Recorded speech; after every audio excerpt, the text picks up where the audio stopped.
Hoy vamos a hablar del fenómeno de los trabajadores pobres. Es importante tener en cuenta que el mundo laboral es un mundo muy complejo, sobre todo en nuestras sociedades tan fragmentadas. Cuando hablamos de trabajo estamos hablando en el sentido más amplio posible, es decir, cualquier actividad social que produce bienes, sean materiales, sean simbólicos, que produce servicios e intercambios en una determinada comunidad. Es decir, una cosa es el trabajo, otra cosa es el empleo. El trabajo es este concepto amplio que te decía. El empleo, en cambio, es un tipo de trabajo que está registrado de forma legal, en la cual hay un contrato, en la cual hay descuentos, en las cuales hay aportes a la obra social, etc. En este mundo laboral podemos distinguir tres esferas.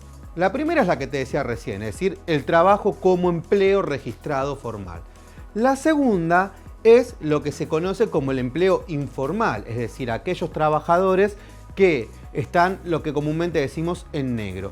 Y la tercera es trabajadores sin empleo. Vos me dirás, ¿cómo es esto de trabajadores sin empleo? Bueno, trabajadores que están produciendo esa actividad social, pero que sin embargo no están ni en negro ni en blanco como se suele decir comúnmente. ¿A qué hacemos referencia? Bueno, por ejemplo, hacemos referencia a las tareas del cuidado. Un planteo histórico del feminismo, cuando decía hay un montón de tareas de cuidado que se hacen que no son luego reconocidas como tal y por lo tanto no son remuneradas. Hablamos también de la economía popular. Y vos me dirás, bueno, ¿y qué es la economía popular? La economía popular son aquellos que fueron expulsados del mercado formal y reinventaron distintas formas de laburo. Ejemplo, un cartonero que está durante 10 horas haciendo una tarea de reciclado urbano en la ciudad o un vendedor ambulante. Es decir, son personas que están trabajando. Y cuando hablamos de trabajadores pobres, estamos hablando también incluso de aquellos que pueden estar en una situación formal de dependencia en blanco y que sin embargo su poder adquisitivo está por debajo de la línea de pobreza o no llega por la inflación. Entonces, frente a este cuadro complejo, ¿qué se puede hacer? Se pueden hacer muchas cosas, obviamente, pero hoy vamos a indicar tres.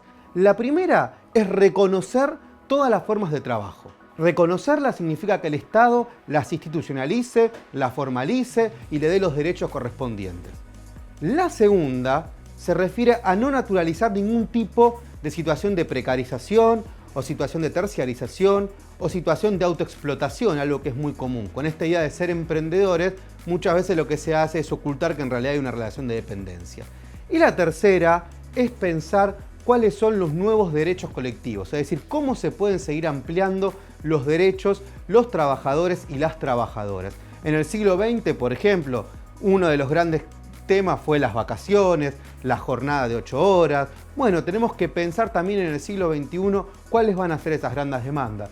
Algunos, por ejemplo, hablan en el caso del teletrabajo, de que si alguien te manda un WhatsApp, un jefe por fuera de tus 8 horas, se le pueda poner una multa, es decir, tener una jornada laboral que esté acotada. Se habla de esta idea de poder reconocer estas distintas formas y que esto también contribuya con tener descuentos, monotributo social, monotributo productivo y las formas que sean necesarias para que toda esa masa de trabajadores y trabajadores sean reconocidas y puedan tener un derecho digno, un trabajo digno y la posibilidad, sobre todo, de ascender socialmente. Soy Nahuel Sosa y esto fue una columna para C5N.com.